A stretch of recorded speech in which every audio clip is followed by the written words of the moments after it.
Hello बच्चों, तो क्या हाल चाल। उम्मीद करते हैं आप सभी स्वस्थ होंगे, मस्त होंगे, ज़बरदस्त होंगे। तो इस क्लास में प्यारे बच्चों, आज हम क्लास 10 का मैथ चैप्टर 1 वास्तविक संख्याएं के PYQ question plus question bank most important question करेंगे।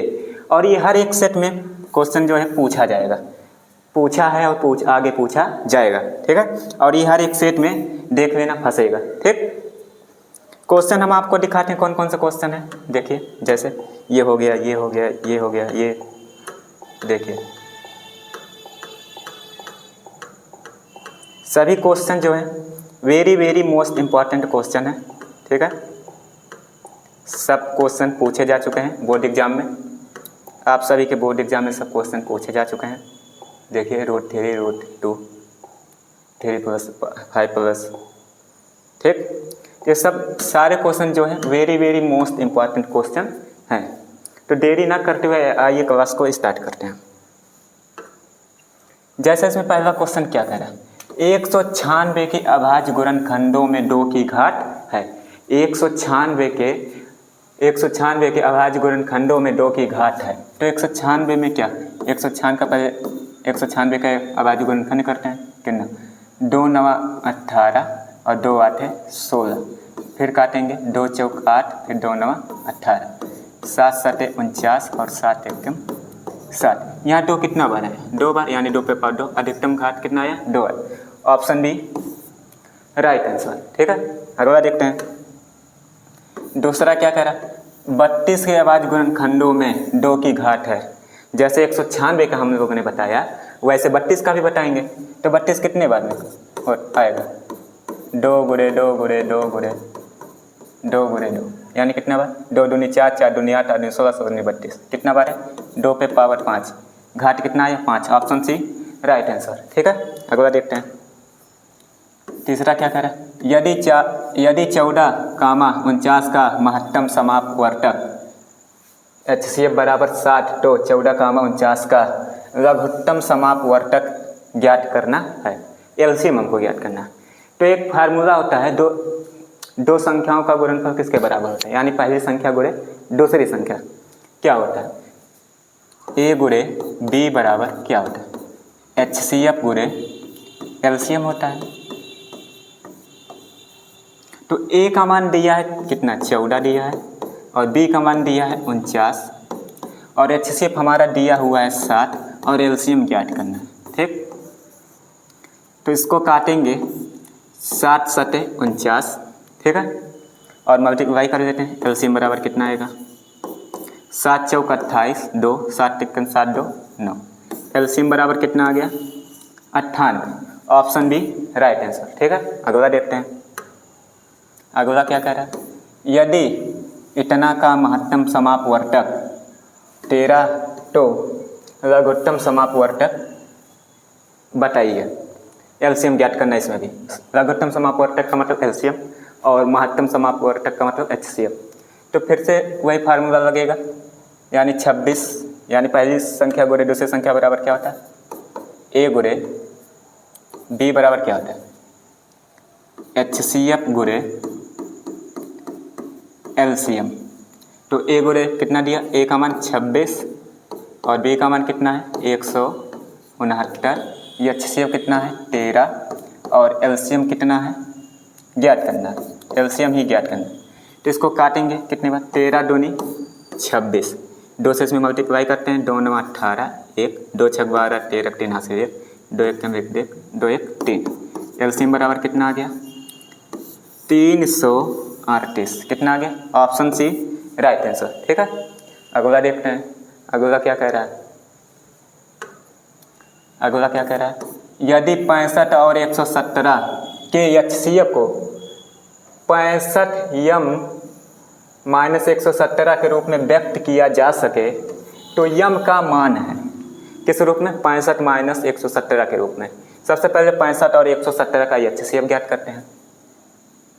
65 और 70, जैसे 65 का अभाज्य गुणनखंड कितना आएगा, 5 गुणे 13, और 117 का 3 गुणे 3 गुणे 13, 3 3 9 और 13 9 117। तो इसमें HCF कितना आएगा, अगर हम कहें इसमें HCF कितना, जो दोनों में हो, जो दोनों में कॉमन हो, यानी 13 इसमें भी है 13 इसमें भी है, तो हमारा HCF बराबर कितना जाएगा 13। और किस रूप में व्यक्त करना है 65 m - 117 के रूप में। तो 65 m - 117 किसके बराबर करेंगे HCF के बराबर। तो HCF हमारा कितना है 13, ठीक। तो 65 m को यहीं रहने देंगे और -117 को उधर भेजेंगे। तो इधर माइनस का उधर क्या हो जाएगा एक प्लस का हो जाएगा। 65 m बराबर कितना 117 और 13 कितना 130। तो m बराबर कितना आ जाएगा 130 बटे में कितना 65। कितने बार में कटेगा 2 बार में। m की वैल्यू कितना आ गया 2। ऑप्शन डी राइट आंसर, ठीक है। अगला देखते हैं, अगला क्या कह रहा है। यदि दो धनात्मक पूर्णांकों p और q को p बराबर ab² और q बराबर a³ के रूप में व्यक्त किया जा सकता है, जहां a और b अभाज्य संख्याएं हैं, तो एलसीएम है, एलसीएम ज्ञात करना है, ठीक है। तो इसमें p बराबर क्या दिया हुआ है ab² और q बराबर क्या दिया हुआ है a³b। तो इसमें एलसीएम ज्ञात करना है, इसका एलसीएम ज्ञात कर देते हैं। एलसीएम ज्ञात करने के क्या करते हैं सबसे ज़्यादा अधिक पावर वाला लेते हैं। जैसे एक a में a यहाँ पर है और b है, तो a जो है सबसे ज़्यादा घात किसके पास है a में, तो इसके पास है a³, तो ये 1 हो जाएगा। और b में सबसे ज़्यादा घात किसके पास है b² के पास, तो ये b² हो जाएगा। एलसीएम बराबर कितना आ गया a³ b²। Option C right answer, ठीक है। अगला देखते हैं, अगला क्या कह रहा है। यदि a बराबर 8 तथा HCF बराबर 4 तथा LCM बराबर 12 तब b बराबर होगा, b का मान ज्ञात करना है। तो a देखो इसमें क्या होगा दो संख्याओं का गुणनफल, यानी a गुणे b बराबर क्या होता है HCF गुणे LCM। तो a का मान दिया 8 और b का मान ज्ञात करना है। HCF हमारा दिया है कितना 4 और एलसीएम कितना दिया हुआ है 12। तो यहाँ पर क्या होगा देखिए, जैसे काटे 4 दूनी 8 और 2 छक 12, तो b बराबर कितना आ गया 6। ऑप्शन में है 6, ऑप्शन डी राइट आंसर, ठीक है। अगला देखते हैं 8वां नंबर। निम्न में से √2 है, निम्न में से बताना √2 क्या है, परमेय संख्या, पूर्णांक संख्या, अपरमेय संख्या, इनमें से कोई नहीं। तो परमेय संख्या गलत, पूर्णांक भी गलत, अपरमेय संख्या सही। ऑप्शन सी राइट आंसर, ठीक है। अगला 9 नंबर क्या करा, संख्याओं 140 का अभाज्य गुणनखंड होगा। किसका संख्याओं 140 का अभाज्य गुणनखंड होगा। तो 140 को जब तोड़ेंगे अभाज्य गुणनखंड के रूप में, 2 से काटेंगे 70, 2 से काटेंगे 35 और 5 से काटेंगे 5 7 35 और 7 से काटेंगे 1, यानी 2 पे पावर ये 2 बन जाएगा, 2 पे पावर 2 5 7। कौन सा ऑप्शन डी राइट आंसर। अगला देखते हैं, अगला क्या कह रहा है। राशा 12, 21 बराबर 84 दिया गया है, तो इसका मासा होगा, किसका मासा 12, 21 का मासा होगा। तो a गुणे b बराबर फिर से वही लगेगा, a गुणे b बराबर क्या होता है HCF गुणे LCM, ठीक। तो a का मान दिया हुआ है 12, कितना दिया हुआ है 12, और b का मान दिया हुआ 21 बराबर HCF कितना दिया हुआ है HCF, यानी HCF नहीं दिया, HCF ज्ञात करना है। LCM हमारा दिया गया, तो HCF ऐसे रहने देंगे। LCM का मान कितना दिया है 84, ठीक। तो इसको काटेंगे कितना 12 7 84 और 7 3 21, तो HCF बराबर कितना आ गया 3 आ गया। HCF बराबर 3, ऑप्शन ए राइट आंसर, ठीक है। अगला देखते हैं 11 नंबर क्या करें। पाई है 1, पाई कौन सी संख्या है बताओ। पाई इसमें से कौन सी संख्या, परमेय संख्या है, परमेय संख्या गलत, पूर्णांक संख्या गलत, अपरमेय संख्या सही, ठीक। तो ऑप्शन सी राइट आंसर, ठीक है प्यारे बच्चों। अगला देखते हैं 12 नंबर क्या करा। दो संख्याओं का मासा 15 तथा राशा 105 है। यदि उनमें से एक संख्या 5 है तो दूसरी संख्या हम लोग को ज्ञात करना है। दो संख्याओं का मासा 15 तथा लासा इतना है, उनमें से एक संख्या 5 है तो दूसरी संख्या ज्ञात करना है। तो A गुणे B बराबर HCF गुणे LCM। तो A का मान कितना है? A का मान है 5 और B ज्ञात करना है। B हमारा दूसरी संख्या है और HCF कितना दिया हुआ है? 15 और LCM कितना दिया हुआ है? 105। कितना दिया हुआ है? 105। तो इसको काटेंगे किससे? देखिए 5 चक्के 5 और 5 तियाँ 15, तो 3 5 15 और 3 0 0 यानी 15 और 3 1 3। B का मान कितना आया? 315। Option C right answer. ठीक है, अगला देखते हैं। 13 नंबर क्या करा? एक परमेय संख्या और एक अपरमेय संख्या का अंतर होता है। एक परमेय संख्या और एक अपरमेय संख्या का अंतर क्या होता है? बताओ। एक परमेय संख्या और एक अपरमेय संख्या का अंतर क्या होता है? सदैव अपरमेय संख्या, सही। सदैव परमेय संख्या, गलत। परमेय और अपरमेय संख्या दोनों, गलत। शून्य, गलत। तो क्या होगा? ऑप्शन ए हमारा राइट आंसर, सदैव अपरमेय संख्या होता है। ठीक है, इस बात को याद रखेंगे, इंपॉर्टेंट कर लीजिए इसको। अगला देखते हैं। अगला क्या करा? यदि 26 और 156 का लासा 156 है तो मासा का मान होगा। यदि 26 और 126 क्या करें? यदि 26 और 156 का लासा जो है 156 है तो मासा बताना होगा, कितना होगा? मासा कितना है? तो A गुणे B बराबर हो रखेंगे, यानी पहली संख्या गुणे दूसरी संख्या, यानी 26 गुणे 156 बराबर कितना दिया होगा? LCM है, HCF ज्ञात करना है। HCF का मान दिया नहीं है तो LCM दिया 156। 156 से 156 कट गया, HCF बराबर हमारा निकल गया। कितना आ गया? 26, जो कि ऑप्शन कौन सा मैच कर रहा है? Option B right answer. ठीक है, अगला देखते हैं। निम्नलिखित में से अपरमेय संख्या होगी। इसमें से बताना निम्नलिखित में से कौन सी अपरमेय संख्या होगी। जैसे √25 को निकालेंगे 5 आ जाएगा बाहर, इसका 9 आ जाएगा। ये तो पहले से परमेय है, ये पहले से ही परमेय दिया हुआ है। ये जो हमारा ऑप्शन डी है 2 + √3 एक अपरमेय संख्या। कौन सी संख्या है? एक अपरमेय संख्या। अगला देखते हैं, option D right answer. 16 number क्या करें? दो संख्याओं का गुणनफल 8670 है और उनका HCF 17 है, तो उनका LCM क्या होगा? क्या ज्ञात करना है? LCM ज्ञात करना है।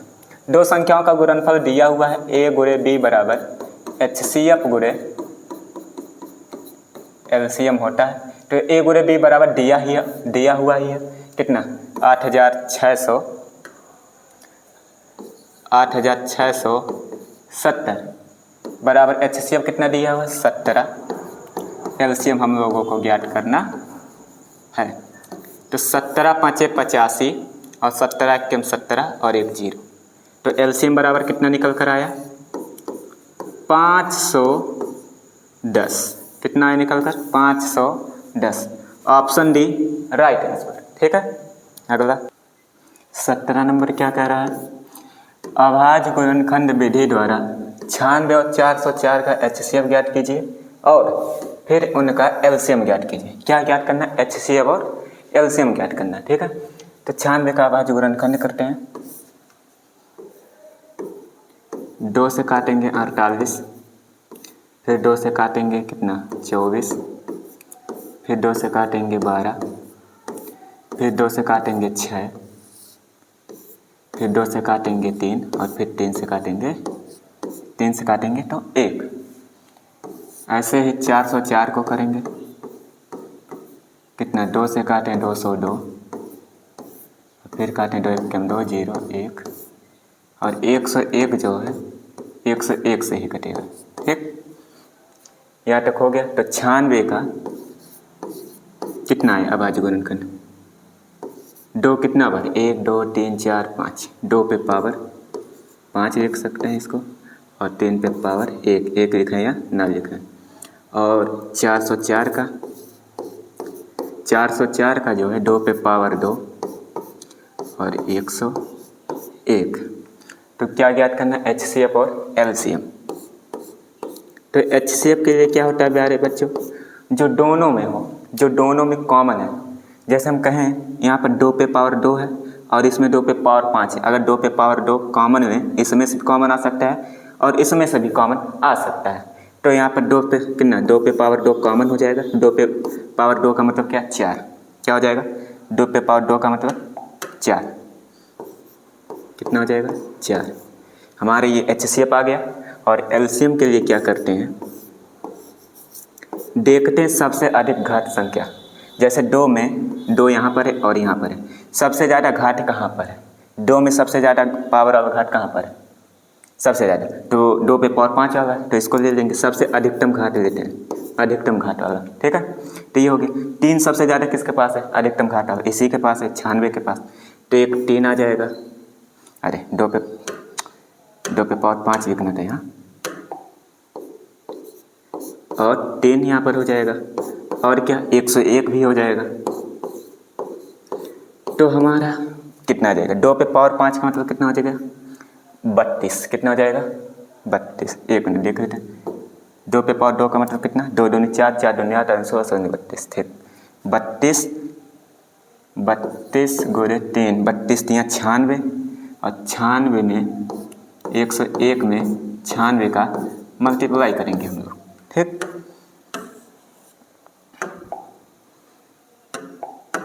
क्या करेंगे? मल्टीप्लाई। 6 एकम 6 और 6 जीरो हुए 0 और 6 एकम 6, 9 एकम 9 0, 9 एकम 9, 6 आ गया, 9 आ गया, 6 आ गया, 9 आ गया, 96 96, यानी कितना आ गया इसका? 96 96। ठीक, तो कितना आ गया प्यारे बच्चों LCM? LCM जो हमारा कितना आ गया? 9696 आ गया। ठीक, तो हमारा HCF भी आ गया और LCM भी आ गया। हमारा HCF कितना आ गया? 4 आ गया, और LCM कितना आ गया? 9696 आ गया। ठीक है, अगला देखते हैं। अगला क्या कह रहा है? संख्या 6, 72 और 120 का अभाज्य गुणनखंड विधि द्वारा HCF और LCM ज्ञात कीजिए। किसका किसका HCF और LCM ज्ञात करना है? 6 का, 72 का और 120 का। तो इसको भी करते हैं। 6 का अभाज्य गुणनखंड क्या होगा? 6 का अभाज्य गुणनखंड 2 से काटेंगे 3 और 3 से काटेंगे 1। ऐसे ही 72 को करेंगे। 2 से काटेंगे कितना? 36, फिर 2 से काटेंगे 18, फिर 2 से काटेंगे 9, फिर ये 9 किससे कटेगा? 3 से, 3 3 का 9 और 3 1 3। ऐसे 120 को तोड़ेंगे। 2 से काटेंगे 60, फिर 2 से काटेंगे 30, फिर 2 से काटेंगे 15, और 3 से काटेंगे 5 और 5 से काटेंगे 1। ये सब आपको काटना आना चाहिए। ठीक है, तो HCF देखिए पहले। 6 का कितना आया? 2 गुणे 3, और 72 का कितना आया? किसका? 72 का। 72 का कितना आया? कितना? 3 2 कितना? 3 बार 2 है, यानी 2 पे पावर 3 और 3 पे पावर 2, ये हो जाएगा। और 120 का कितना बार? 2 पे पावर 3 और 3 पे पावर 1 और 5 पे पावर 1। 1 लिखें या ना लिखें। ठीक, तो यहाँ पर हमारा HCF क्या होगा? क्या बच्चों? HCF के लिए हमने क्या बताया? जो दोनों में हो। जैसे कहें 2 यहाँ पर है तो 2 यहाँ से भी मिल जाएगा और यहाँ से भी मिल जाएगा। 2 यहाँ पर है, 2 पे पावर 1 यहाँ से भी मिल जाएगा, यहाँ से भी मिल जाएगा, यहाँ से भी मिल, तो 2 पे पावर 1 कॉमन हो गया।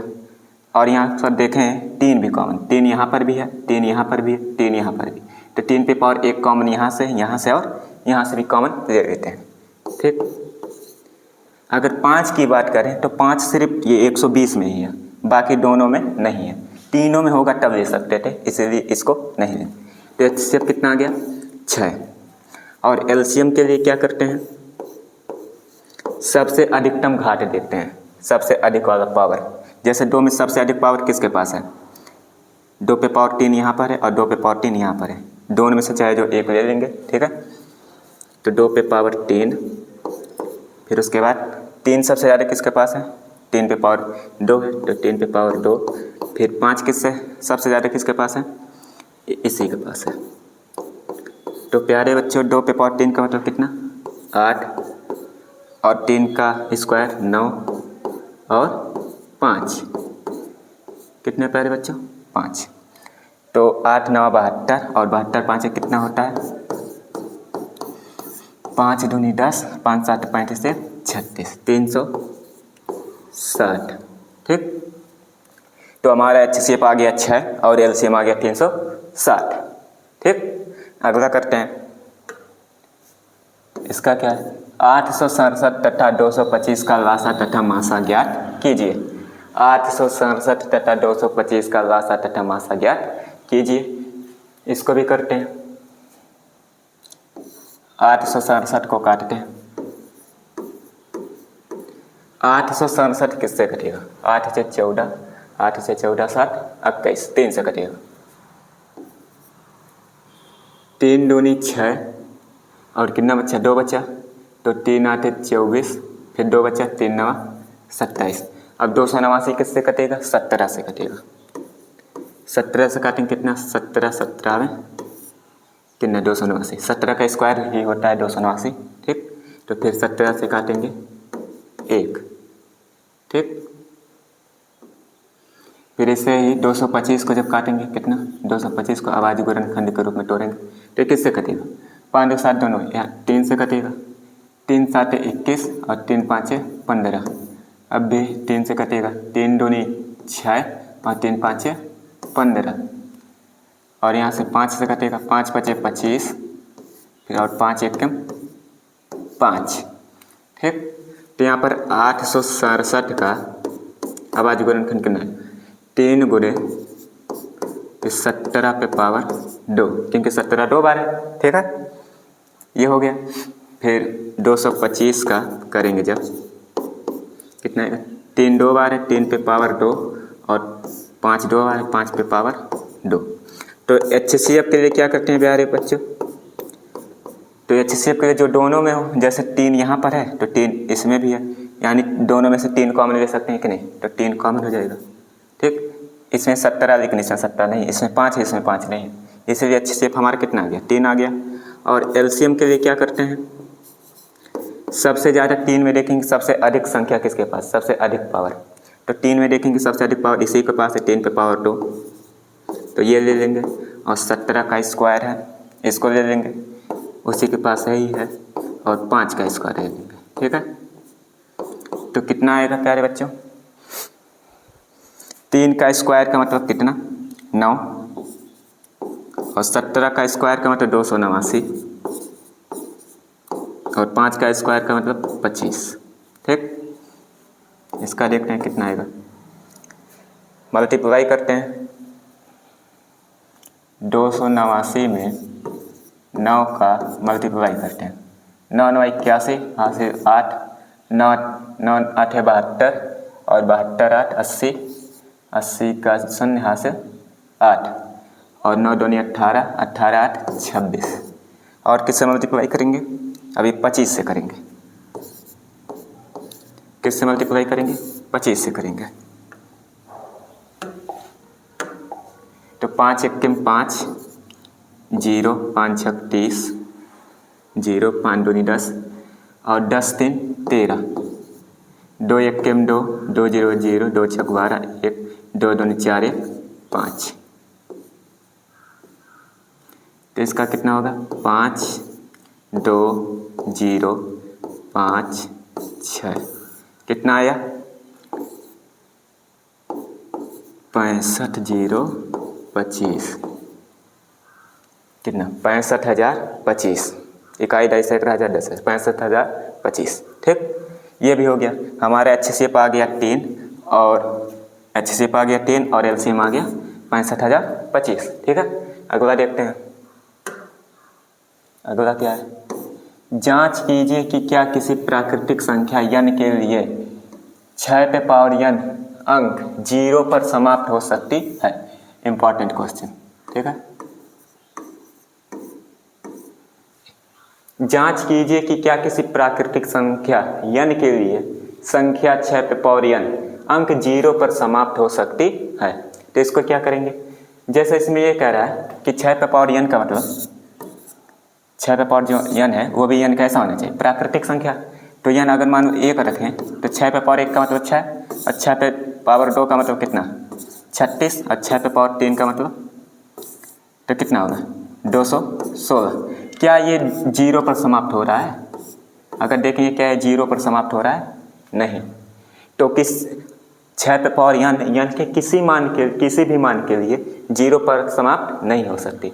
मान लीजिए ऑप्शन में आया कि क्या कि 6 पे पावर n किस अंक पर समाप्त नहीं हो सकती, तो 0 पर समाप्त नहीं हो सकती। ठीक है, तो इसको सब्जेक्टिव के रूप में कैसे करेंगे आइए देखते हैं। ठीक,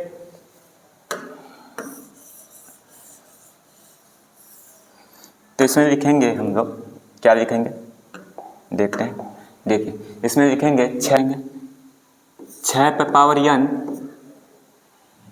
0 पर समाप्त होने के लिए 0 पर समाप्त होने के लिए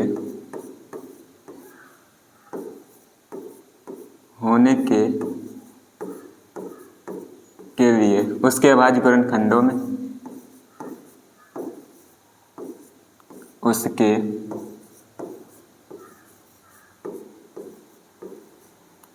अभाज्य गुणनखंडों में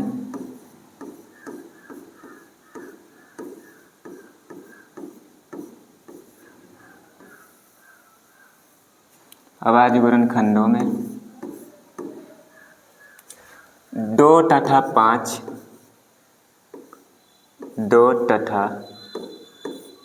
5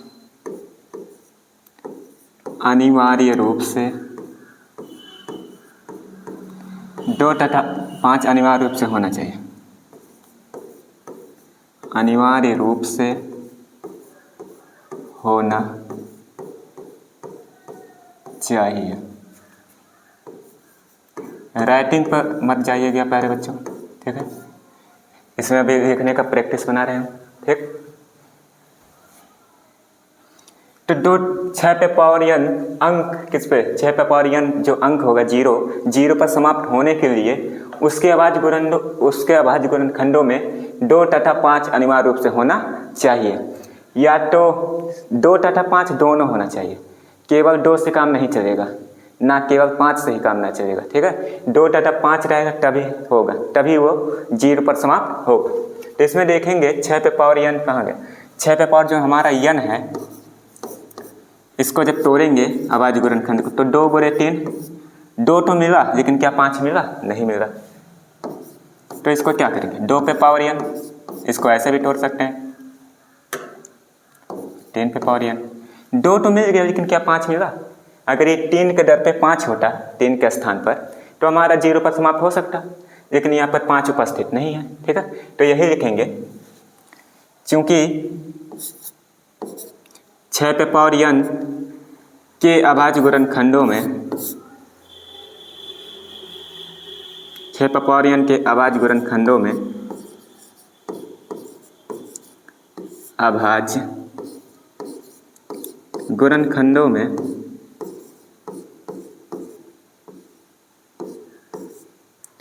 अभाज्य गुणनखंडों में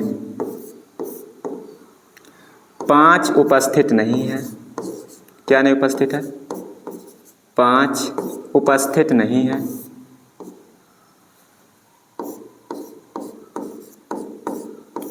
नहीं है, अतः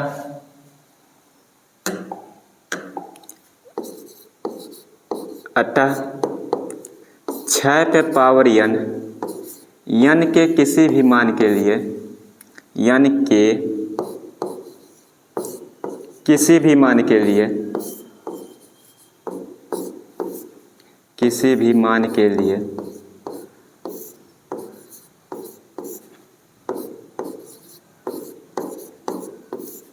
0 पर समाप्त नहीं हो सकती। 0 पर समाप्त नहीं हो सकती।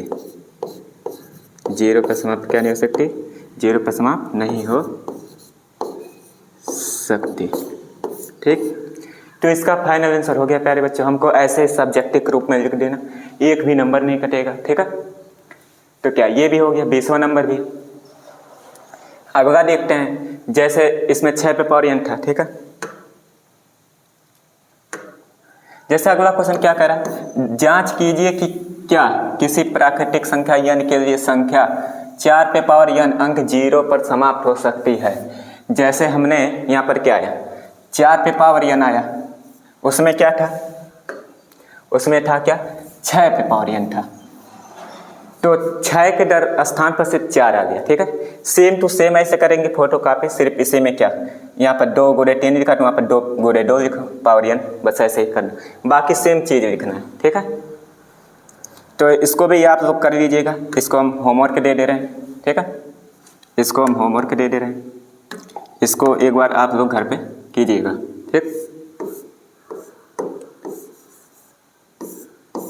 ठीक है, ये होमवर्क रहेगा आप लोगों का। अगला देखते हैं क्या कह रहा है, व्याख्या कीजिए कि 7 गुणे इतना इतना इतना और इतना भाज्य संख्याएं क्यों है अगर है तो क्यों है।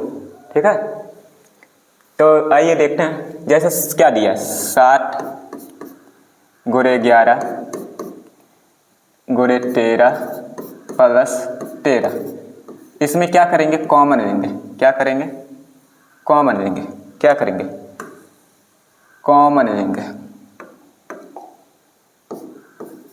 जैसे यहाँ से और यहाँ कॉमन लेंगे इस दोनों के बीच में। ठीक है, तो अगर कॉमन देखें 13 इसमें और 13 इसमें, जब 13 कॉमन हो जाएगा तो बचेगा क्या, 7 गुणे 11 और इधर क्या बचा, 13 कॉमन हो गया बाहर और इधर 1 बचा रहेगा। ठीक है, तो 13 मल्टी ब्रैकेट में 11 7 77 और प्लस 1, तो 13 ब्रैकेट हटेगा तो 77 1 78 हो जाएगा। और 78 को भी हम क्या तोड़ सकते हैं, 2 से और तोड़ सकते हैं। ठीक है, तो अगर भाज्य संख्याएं क्या होती हैं, जिसके 2 से अधिक गुणनखंड हो, भाज्य संख्याएं कहलाती हैं। तो इसके 2 से अधिक गुणनखंड हो सकता है, ये 13 हो गया, अभी 78 को और तोड़ सकते हैं, 2 से अधिक गुणनखंड हो गया कि नहीं, ऐसे इसको तोड़ते हैं हम लोग, इस रूप में दिया तो इसको भी ऐसे करते हैं, 7 गुणे 6 गुणे 5 गुणे 4 गुणे 3 गुणे 2 गुणे 1 गुणे 5। इसको कैसे करेंगे, इसको भी देखते हैं। इसको क्या करेंगे, देखेंगे इसमें क्या 5 यहाँ पर है तो 5 कहाँ पर, यहाँ पर, इसमें 5 कॉमन लेंगे तो बचा क्या, 7 गुणे 6 गुणे 5 तो कॉमन ले लिया, 4 बचा, 3 गुणे 2 गुणे 1 लिखें या ना लिखें, प्लस 1 मिनट 2 1 लिखें या ना लिखें, लेकिन यहाँ पर 1 अभी बचेगा प्लस का। ठीक, तो 5 7 छक 42, 7 छक इतना 42 हो गया, 2 अंक, 7 छक 42 और 4 तियाँ 12, 12 दूनी 24, ऐसे कर लेते हैं,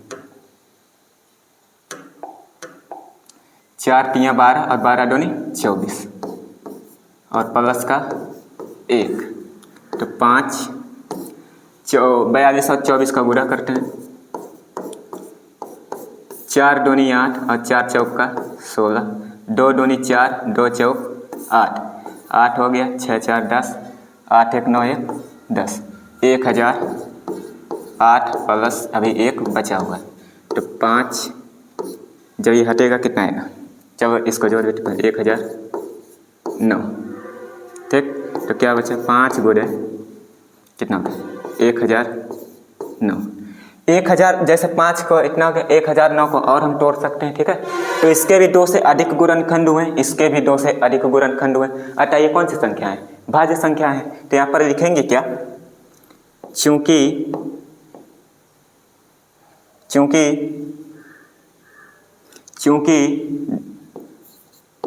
दोनों संख्याएं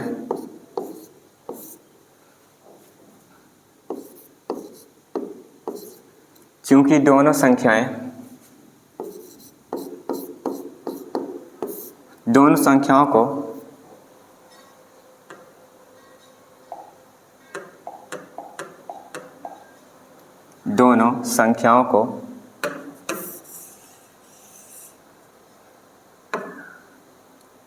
चूंकि दोनों संख्याओं को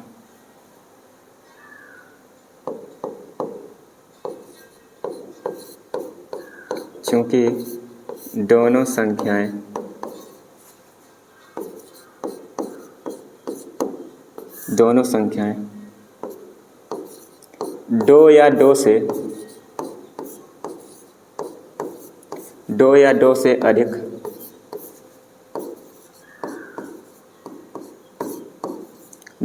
अधिक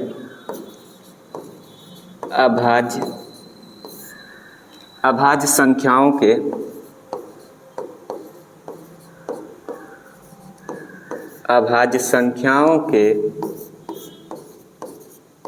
गुणनफल के रूप में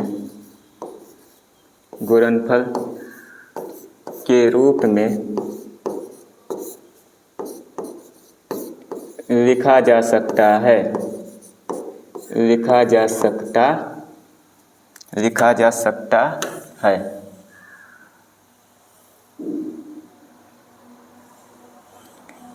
सकता है, ठीक, लिखा जा सकता है।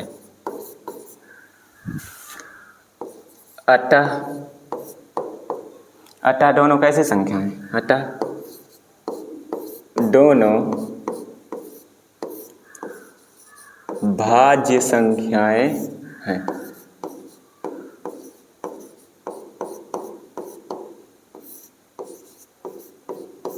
तो इसको सब्जेक्टिव के रूप में ऐसे लिखेंगे, ठीक है। तो 22वां भी हमारा हो गया। अगर इस प्रकार का क्वेश्चन आएगा तो वैसे ही कीजिएगा, ठीक है। अगला देखते हैं। अगला क्या कह रहा है? सिद्ध कीजिए कि √5 एक अपरिमेय संख्या। कौन सी संख्या? अपरिमेय सिद्ध करने का। अगर अपरिमेय का कहा है तो इसको हम लोग क्या करेंगे? पहले इसको हम परिमेय मानेंगे, इसका उल्टा मानेंगे। अपरिमेय का उल्टा क्या होता है? परिमेय। तो मानेंगे माना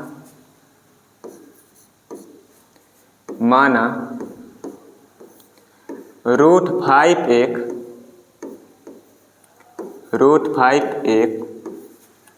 परिमेय संख्या है। कौन सा संख्या? परिमेय संख्या।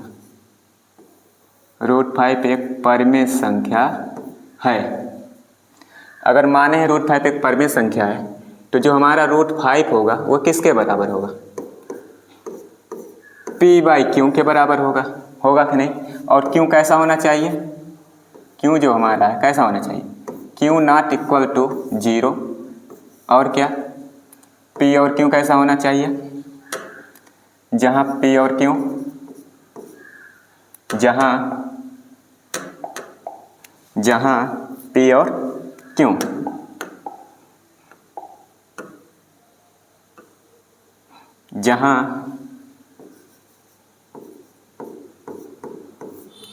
जहाँ p व q सहअभाज्य हैं।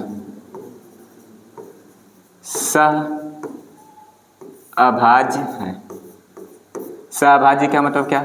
दो संख्याओं का ऐसा युग्म जिनका मासा 1 हो, ठीक है। तो इसमें क्या, अगर रूट ऐसे है तो इसको क्या करते हैं? q को इधर करते हैं और p अपॉन आ जाएगा √5, ठीक। जब अब इसका वर्ग करेंगे हम लोग, ठीक है। दोनों पक्षों का वर्ग करने पर,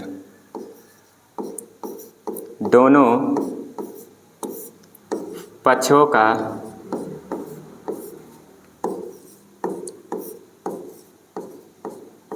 वर्ग करने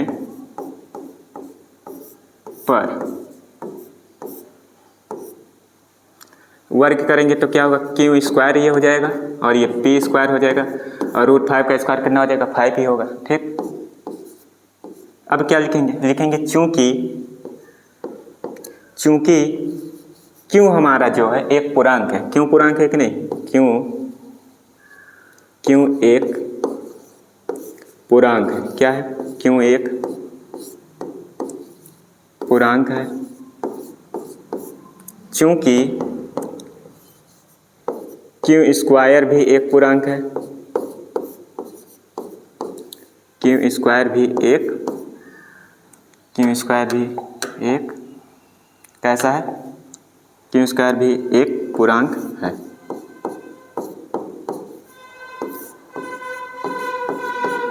पूर्णांक है चूंकि ये जो पी स्क्वायर है 5 से भाज्य है कि नहीं, ये जो पी स्क्वायर है 5 से विभाजित हो रहा है कि नहीं, विभाजित होने का मतलब वही भाज्य है। ठीक है, चूंकि पी स्क्वायर संख्या, और इसको प्यारे बच्चों हम मान लेते हैं समीकरण एक। क्या मानते हैं, समीकरण एक मान लेते हैं। ठीक, पी स्क्वायर संख्या 5 से भाज्य है। क्या है, संख्या 5 से भाज्य है। चूंकि अगर पी स्क्वायर भाज्य है तो पी भी भाज्य होगा। पी क्या, पी संख्या 5 से भाज्य है। जैसे पी स्क्वायर अगर भाज्य होगा तो पी भी तो भाज्य होगा, होगा कि नहीं। तो यहाँ तक हो गया, आगे देखते हैं इसके आगे क्या करेंगे। अब मानेंगे हम p/5 बराबर k मानेंगे। क्या मानेंगे, माना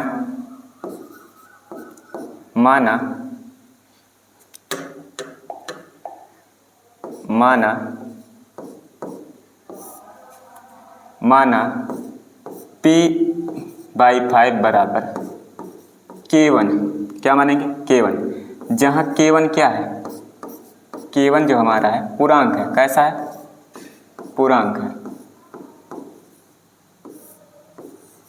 k1 कैसा है, पूर्णांक है। तो p को जो है यहीं रहने देते हैं, उधर क्या हो जाएगा 5k1।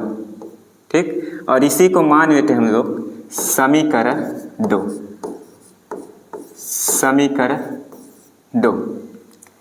अब समीकरण 2 से समीकरण 1 में मान रखेंगे। यह समीकरण p का वैल्यू आया 5k1, अब समीकरण 1 में मान रखेंगे।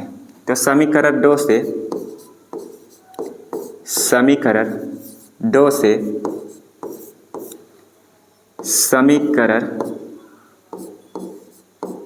समीकरण 1 में मान रखने पर, क्या करने पर, मान रखने पर। ठीक, मान रखने पर p क्या है प्यारे बच्चों, p इसमें जो हमारा है कितना, p बराबर 5k1, तो इसमें p की वैल्यू रखेंगे तो क्यू स्क्वायर है और p के स्थान पर कितना आ जाएगा 5k1, इसका स्क्वायर होगा क्योंकि यहाँ पर स्क्वायर लगा हुआ है। ठीक, और यहाँ पर नीचे कितना है 5 है तो 5 ही रहेगा। अब क्यू स्क्वायर 5 का स्क्वायर हो जाएगा 25 और 25 से 5 को काट देंगे, जब फिर 5 बचे 25 यानी 5 ही आ जाएगा, 5k1 स्क्वायर हो जाएगा। ठीक, तो ये हो जाएगा। और क्या होगा, अब क्या करते हैं, k को वहीं रहने देते हैं, 5 को इधर गुने में है तो इधर भाग में आ जाएगा। ठीक है, तो k1 स्क्वायर बराबर क्या हो जाएगा, क्यू स्क्वायर बाई 5। क्या हो जाएगा, क्यू स्क्वायर बाई 5। क्या हो जाएगा, क्यू स्क्वायर बाई 5। ठीक, तो इतना हो जाएगा कि नहीं। इसी को मान लेते हैं समीकरण 3। क्या मानते हैं, समीकरण 3। अगला देखते हैं, अगला कहने को तो इसके आगे देखते हैं। ठीक है, इसमें कैसे, यहाँ तक हो गया। अब फिर यहाँ से लिखेंगे k1 एक पूर्णांक है और k1 स्क्वायर भी एक पूर्णांक है।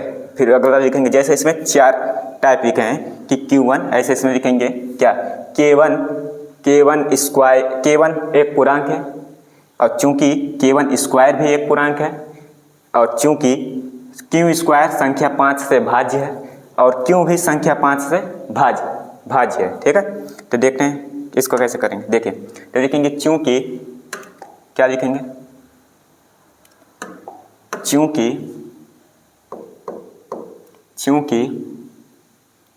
चूंकि K1 एक पूर्णांक है, क्या है, एक पूर्णांक है और चूंकि K1 स्क्वायर भी क्या है, एक पूर्णांक है, K1 स्क्वायर एक पूर्णांक है। राइटिंग पर मत जाइएगा प्यारे बच्चों, ठीक है।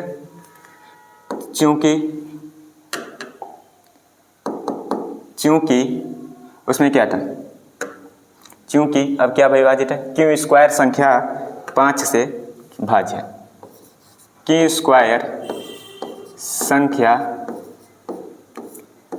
5 से भाज्य है, Q स्क्वायर संख्या 5 से भाज्य है।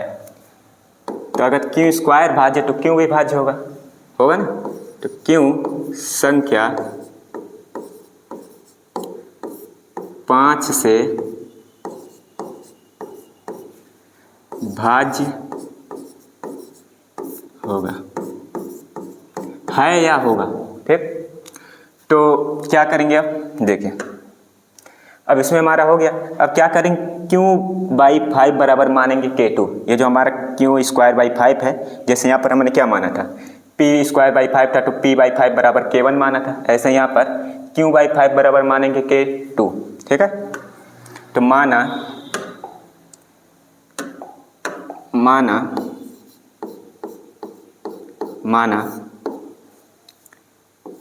Q/5 बराबर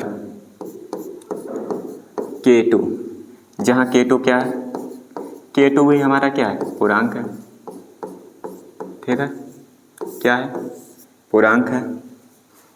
और इसी को क्या करेंगे, Q को यहीं रहने देंगे, इधर हो जाएगा 5K2, इसी को मानो समीकरण 4। समीकरण 4 और समीकरण 2, अगर समीकरण 2 की देखें, समीकरण 2 देखें और समीकरण 4 देखें, तो यहाँ पर क्या, P और Q का उभयनिष्ठ गुणनखंड क्या आ रहा है, P और Q का उभयनिष्ठ गुणनखंड कितना आ रहा है, यानी सहभाज्य कितना आ रहा है, 5 आ रहा है, लेकिन होना क्या चाहिए, 1 होना चाहिए, लेकिन यहाँ पर 5 आ रहा है, अतः P व Q क्या होंगे, सहभाज्य नहीं हो सकते, ठीक है। तो इसके आगे क्या करेंगे, देखिए लिखेंगे चूंकि नहीं, ऐसे लिखेंगे, समीकरण 2 व 4 से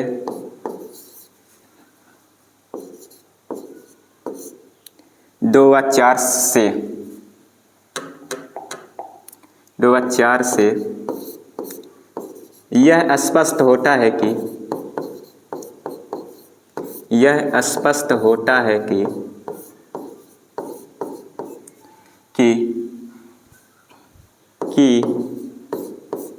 संख्या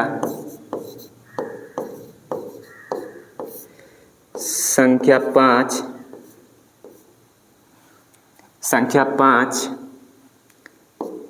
P व Q का उभयनिष्ठ गुणनखंड है, उभयनिष्ठ गुणनखंड है, क्या है, उभयनिष्ठ गुणनखंड है, उभयनिष्ठ गुणनखंड है। इसलिए क्या करेंगे, इसलिए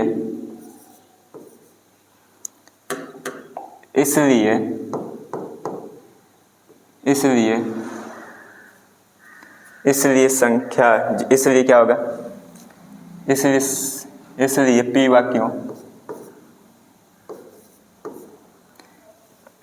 इसलिए क्या लिखेंगे, जैसे इसमें लिखेंगे संख्या 5 P व Q का उभयनिष्ठ गुणनखंड है, इसलिए यह सहअभाज्य नहीं हो सकती।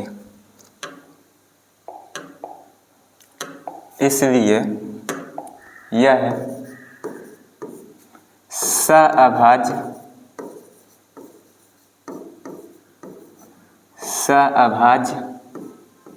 नहीं हो सकती, सहअभाज्य नहीं हो सकती।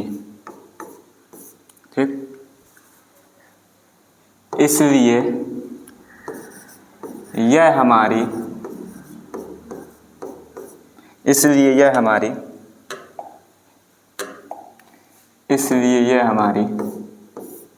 पूर्व कल्पना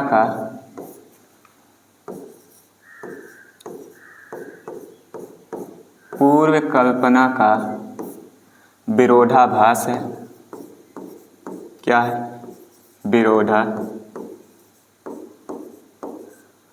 विरोधाभास है।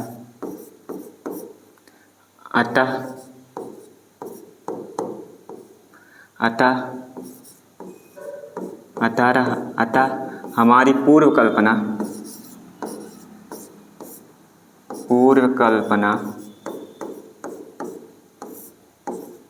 गलत है। पूर्व कल्पना कैसी है? गलत है। अतः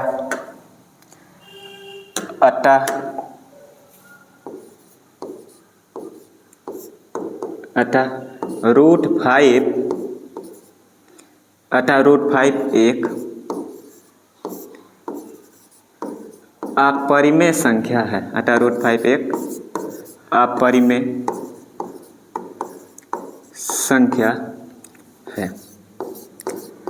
ऐसे ही आप लोगों को लिखना है। ठीक है, ऐसे ही आप लोगों को लिखना है, एक भी नंबर नहीं कटेगा, बहुत ही बेहतरीन ऐसे ही लिखिएगा। ठीक है, देख लीजिए। जैसे यहाँ से क्या सिद्ध कीजिए कि √5 एक अपरिमेय संख्या है, तो यहाँ से लेकर आप लोग ऐसे ही लिखिएगा। हर एक टॉपिक हमने समझाया है। ठीक है, और ये भी। ठीक है, यहाँ से लेकर यहाँ तक। ठीक, और आइए अगले तरफ के क्वेश्चन बढ़ते हैं। ठीक है, अगले क्वेश्चन की तरफ बढ़ते हैं। 24 नंबर क्या कह रहा है? सिद्ध कीजिए कि √3 एक अपरिमेय संख्या। जैसे हम लोगों ने क्या √5 को एक सिद्ध किया, ठीक, ऐसे √3 को करेंगे। तो इसको भी आप लोग होमवर्क में कीजिएगा। जहाँ यहाँ पर 5 था, जहाँ 5 था, जैसे यहाँ 5 था, वहाँ पर क्या करेंगे? रूट जहाँ 5 था वहाँ 3 करेंगे। ठीक है, इसमें भी जहाँ 5 वहाँ क्या करेंगे? 3 करेंगे। बाकी सब प्रोसेस वही चलेगा। ठीक, तो ये भी होमवर्क ले लीजिए। अगला देखते हैं। अगला √2 है, इसको भी आप लोग क्या करिएगा? होमवर्क में करिएगा। ठीक, अगला देखते हैं। अगला क्या है? अगला देखते हैं। कह रहा सिद्ध कीजिए कि 3 + 2 √5 एक अपरिमेय संख्या। सिद्ध कीजिए कि 3 + 2 √5 एक अपरिमेय संख्या है। इसको कैसे करेंगे? आइए देखते हैं। जैसे वो √5 √3 √2 आएगा, उसको आप लोग कर ही लेंगे ही। जैसे एक क्वेश्चन बता दिए हमने, वैसे सेम टू सेम उसको भी करना है। इसको कैसे करेंगे? ये देखिए, इसको भी क्या अपरिमेय का है, तो इसको क्या करेंगे? पहले परिमेय मानेंगे। ठीक है, क्या करेंगे? परिमेय मानेंगे। तो लिखेंगे क्या? माना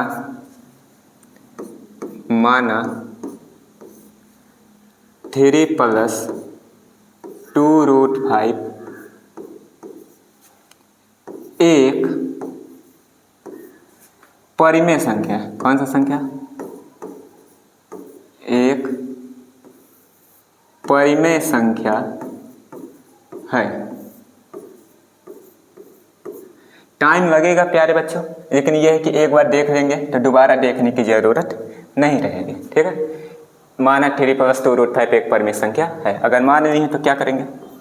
3 + 2 √5 को किसके बराबर करेंगे? P/Q।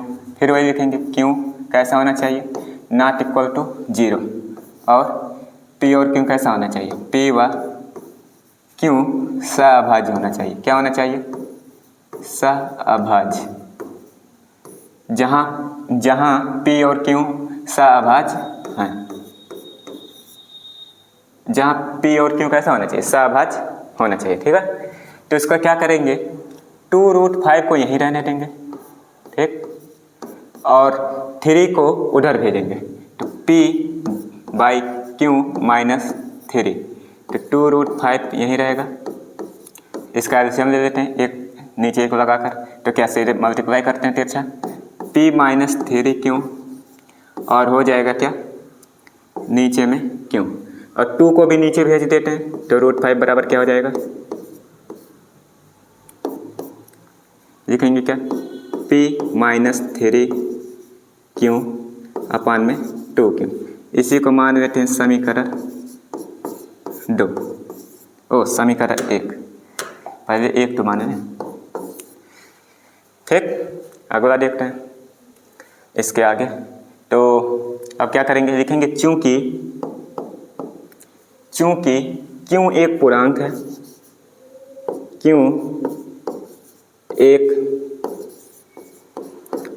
एक पूर्णांक है, कैसा है, Q एक पूर्णांक है। चूंकि अगर ये पूर्णांक है तो P - 3Q भी पूर्णांक होगा, चूंकि P - 3Q भी पूर्णांक है, कैसा है, पूर्णांक है। और क्या पूर्णांक है, नीचे वाला भी 2Q भी पूर्णांक होगा, 2Q भी पूर्णांक है, कैसा है, पूर्णांक है, पूर्णांक है, ये पूर्णांक है। अतः इसलिए P - 3Q अपान 2Q एक परमेय संख्या होगा, एक परमेय संख्या है। इसलिए P - 3Q अपान में 2Q एक परमेय संख्या है। लेकिन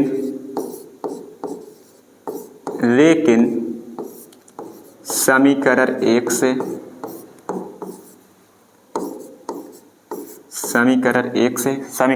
क्या, P - 3Q बटे में 2Q बराबर √5, ये तो परमेय संख्या है, P - 3Q/2Q, ये सब परमेय संख्या, लेकिन इसके बराबर √5 है। क्या √5 एक परमेय संख्या है, नहीं। तो लिखेंगे जो कि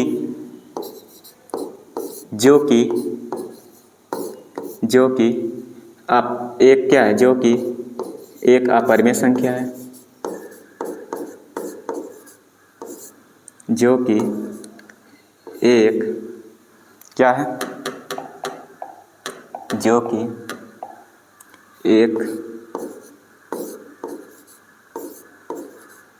एक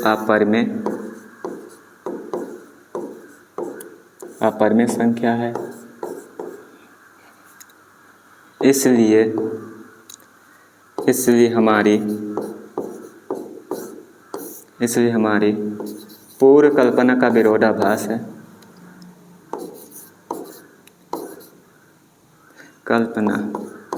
इसलिए हमारी पूर्व कल्पना का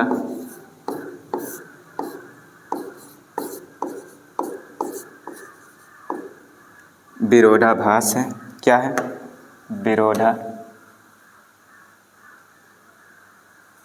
इसलिए हमारी पूर्व कल्पना का विरोधाभास है।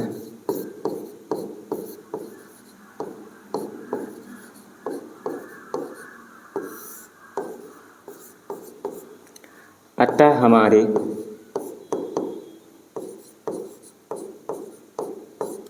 हमारी पूर्व कल्पना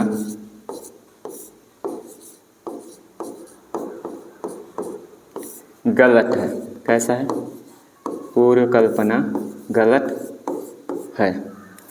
अतः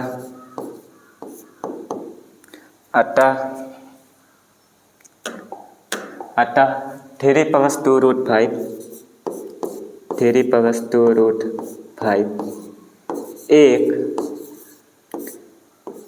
अपरिमेय संख्या है, एक अपरिमेय संख्या है। ठीक है, ये भी हो गया। अगर इस रूप ऐसे पूछेगा क्वेश्चन तो ऐसे करिएगा। ठीक है, अगला देखते हैं। अगला क्या है, अगला क्या कह रहा है? अगला सिद्ध कीजिए कि 5 + √3 एक अपरिमेय संख्या। जैसे हम लोगों ने पिछला किया है 3 + 2 √5, यहाँ 2 ना देकर सिर्फ 3 + 5 + √3 दे दिया। ठीक है, तो सेम टू सेम वैसे लगेगा। ठीक है, वो भी ऐसे। इसको भी आप लोग होमवर्क ले लीजिए, होमवर्क में करिएगा। ठीक है, अगर नहीं आएगा तो कमेंट बॉक्स में कमेंट करिएगा। ठीक है, अगला क्या है? सिद्ध कीजिए कि 5 - √3 एक अपरिमेय संख्या। इसको भी वैसे ही करना है। ठीक है, इसको भी आप क्या होमवर्क ले लीजिए, क्या ले लीजिए, होमवर्क ले लीजिए। ठीक है, यहाँ तक हो गया प्यारे बच्चों। सभी क्वेश्चन जो हमने मोस्ट इंपॉर्टेंट क्वेश्चन थे सभी क्वेश्चन हमने करा दिया। ठीक है, एक क्वेश्चन भी बाहर नहीं आएगा। ठीक है, अध्याय 1 के जितने भी प्रश्न हैं सब इसी से मैच करेंगे। ठीक है, एक भी क्वेश्चन बाहर से नहीं आएगा। ठीक है, उम्मीद करते हैं प्यारे बच्चों सभी को आया होगा, और कमेंट में बताइएगा कि क्लास कैसा रहा, और अपने दोस्तों के पास भी शेयर करिएगा और लाइक एंड सब्सक्राइब कीजिएगा। ठीक है, तब तक के लिए बाय दोस्तों।